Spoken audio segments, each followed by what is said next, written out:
Good afternoon and welcome to the Swansea-Chester Stadium for the final home game of this season as Chester host Maidstone United. It's a surprise in the lineup for the home side, with 3 academy graduates making their first home start to the season. Nathan Brown, Kane Noble and Matthew Thompson are all in the starting 11, with Tom Crawford making it 4 academy graduates in the starting lineup today.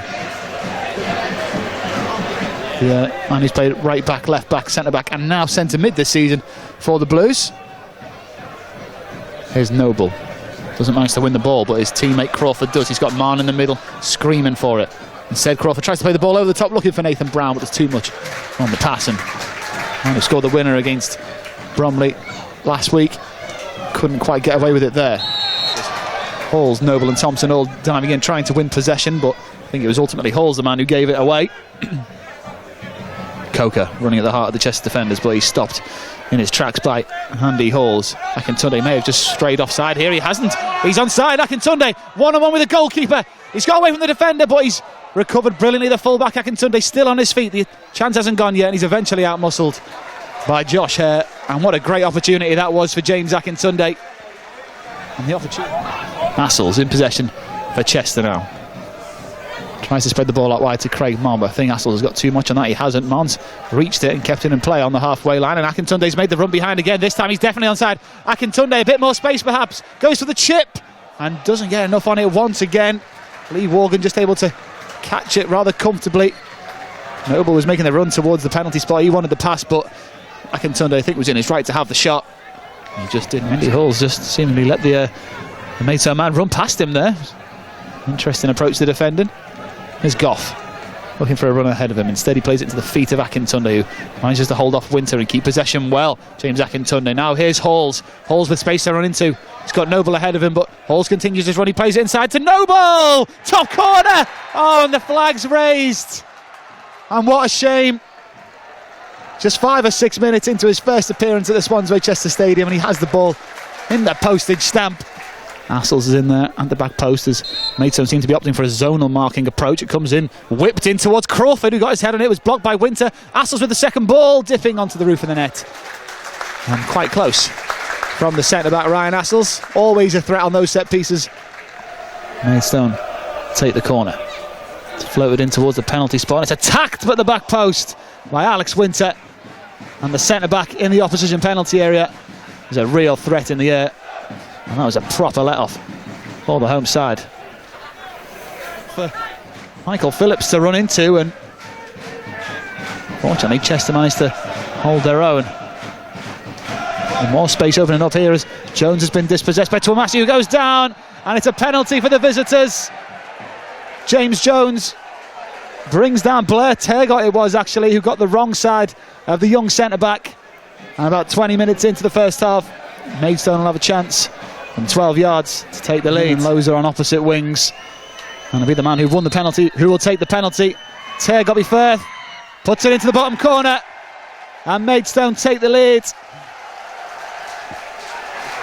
And the hundreds of supporters who have came to follow their side all the way up from Kent this afternoon have something to celebrate. And they're up and running. Maidstone lead here at the Swansea-Chester Stadium, 1-0. But Finney, Winter and Hare are all in there, the big centre-backs. Hassels is marking Finney as it's floated towards the back post, and it's attacked. Firth got 2 hands on it. Loza keeps it alive and prods it back into the area, and Firth dropped the ball momentarily but pounced on it the second time of asking, and Alex Winter kicked the ball into the chest of Andy Firth. And the free kick has gone the way of the Chester man, but Andy Firth does seem in a spot of bother here as he's down injured, and that will be concerning for the Blues because there's no substitute goalkeeper on the bench.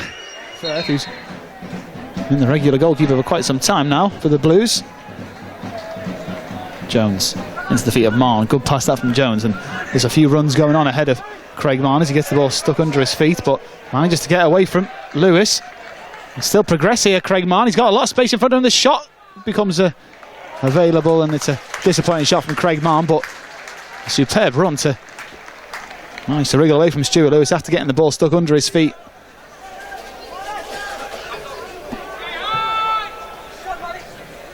Anderson, good header from him. Thompson committed himself and has to get back in position now as Coker manages to wrestle with Jones, and Halls picks out a superb pass to Nathan Brown. Crawford slots it in behind for Brown, but Brown doesn't have the pace over to Amassian. The Maidstone fullback gets there before the young academy graduate. And messing around this time. Goff got that wrong, but got something on it and not allowed Assels to get him behind.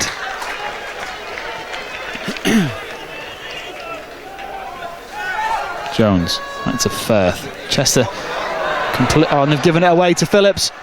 He's around the goalkeeper. Assels can't get there. And it's an absolute gift for the visitors. And Michael Phillips, who's looked threatening for the first half an hour in this game, finally gets on the score sheet. And if a goal could sum up Chester's season, it's that one. Shot themselves in the foot. And Maidstone double the lead, 2-0 to the visitors.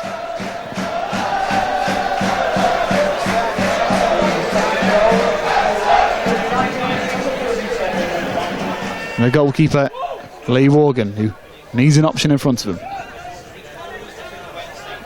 Anderson gets up on Marn, and it's a great header. He's knocked it through to Phillips. Here's Phillips in behind Thompson. Turgott into the area. Turgott strikes the leg of James Jones, and it's behind for a Maidstone. No risks taken at all. Halls inside to Crawford. Back to the thrower Thompson, who nicks it down the line, looking for Noble. On his own though, Noble. Marn's behind him. Here he is. Marn in the middle to Crawford, who might be able to run into some space here.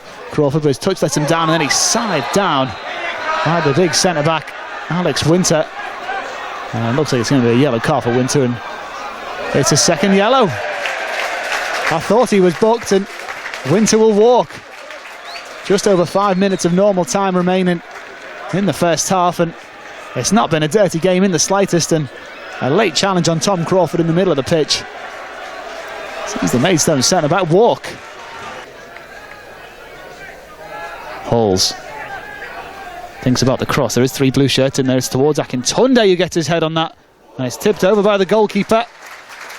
It's a good leap by James Akintunde.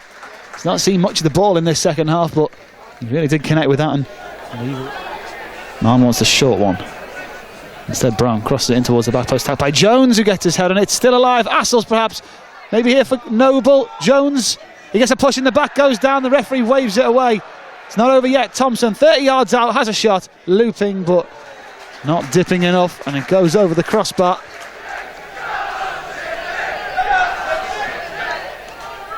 Halls receives the throw, puts in the early cross. It's not a good one, and the defenders can deal with the prestige. Now Marn wins it back. Marn into the penalty area, across it towards the back post. Noble with the header. Noble puts it in at the back post, and Chester are back in it. 2-1. About 12 minutes into the second half, and there's still plenty of time for the Blues to get back into this game. But what a moment for young Kane Noble. His first goal on his first appearance here at the Swansea Chester Stadium.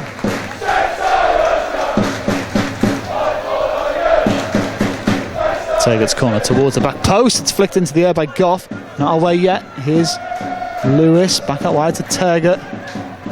Lewis wants it back, but you feel like Turgott's going to run at the defence. Still Turgott chips it up towards the back post. It's over Firth. No, it's not. He got a solid left fist on that. Assels has to be careful here. Ryan Assels, who wants the free kick for being blocked off. It's not been given. Play goes on. Tom Raitt, edge of the penalty area, lays it off. There comes the shot, and the keeper squirms at it, flaps at it. It goes under the keeper, and Maidstone have their 2-goal lead back, and it's the centre-back Josh Hare who smashed that into the back of the net. And against the run of play, Maidstone have their third, and they go 3-1 up. Ryan Assels complaining with the referee that he wants a free kick for an obstruction which wasn't given, and then Raitt just laid it off to Josh Hare, who smashed it past Andy Firth. He'll be disappointed with his involvement in how that goal went in.